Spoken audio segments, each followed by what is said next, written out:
Hey guys, welcome back. I'm the hijabivfxgirl, and this week I'm breaking down Anne-Marie KSI Digital Farm Animal Don't Play shot here.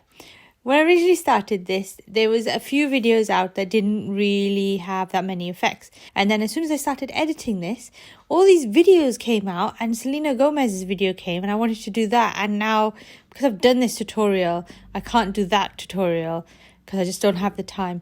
But I shall do it for next week. On that note, let's get started.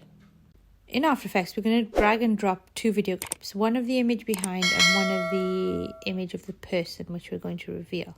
From there, I'm going to go in a few frames and place mark 1, go in a few frames further than that and place a second marker. These are where the transition will actually happen. You can press this button on the side to bring the marker through.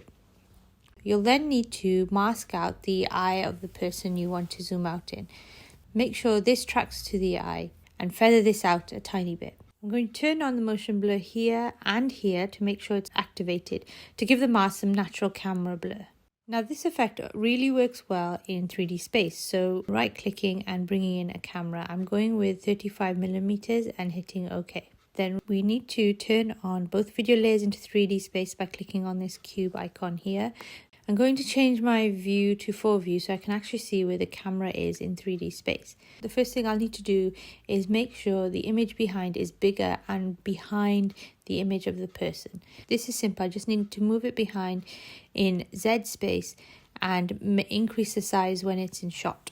From there, we need to set up the first scene of the background image. I'm going to move the camera in Z space and zoom through the video of the guy through his eye, which is where I want to come out, and you can see the video layer behind. You can see in the active camera how the shot will actually look. I'm going to keyframe the point of interest and position on the camera.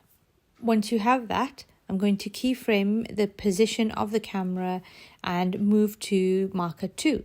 In this marker, I'm going to zoom out of the eye and reveal the person in the shot. I'm just going to highlight these keyframes and turn them into easy ease and click on the graph button here and just have a slight pop to this transition. Last thing I need to do is bring the eye back into shot. Now I'm going to remove the mask keyframes before as I don't need them. And instead I'm going to keyframe the feather effect from 5 all the way up to 112, 100 and something, where you can't see the background image. And then by the time it hits marker 2, the mask will move from in shot to out of shot. So all you can see is the person's eye. And that's it. That's pretty much how simple the effect is. I hope you enjoyed this, guys. Please hit the subscribe button for the hijabivfxgirl. A little announcement here. We do have actual memberships. Please view the video in the community tab as there's some benefits to this channel now. I hope to see you next week. And as always, stay inspired.